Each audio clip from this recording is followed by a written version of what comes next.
In the history of technology, societies have repeatedly tried to constrain dangerous possibilities by restricting access to tools.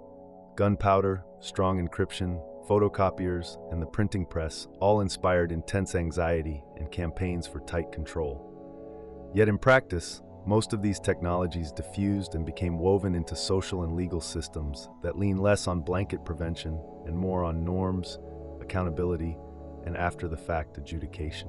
Advanced home and distributed manufacturing, especially metal-capable 3D printing, pushes this long-standing tension into a new realm.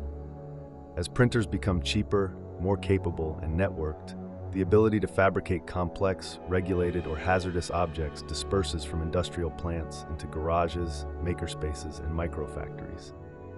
Traditional governance, built around centralized choke points like licensed factories and distributors, begins to falter when serious manufacturing capacity exists at hundreds of thousands of small, heterogeneous sites.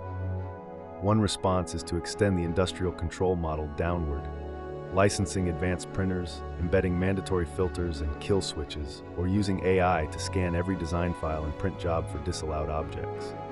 While such approaches might mitigate some risks, they scale poorly, invite circumvention, demand deep surveillance of creative work, chill experimentation, and invert the presumption of innocence. Secure Slicer explores a different path, voluntary, cryptographically secured accountability instead of pervasive preemptive control. Rather than censoring designs or streaming all activity to central authorities, it aims to make manufacturing histories transparent and tamper-evident under well-defined conditions. Using append-only logs, cryptographic hashes, Merkle tree batching, public proof-of-existence anchoring, and portable audit bundles, Secure Slicer lets users commit to what they printed and when, without advertising sensitive details or surrendering creative autonomy. This framework shifts emphasis from stopping every possible misuse in advance to documenting actions in a way that supports later investigation, dispute resolution, and deterrence.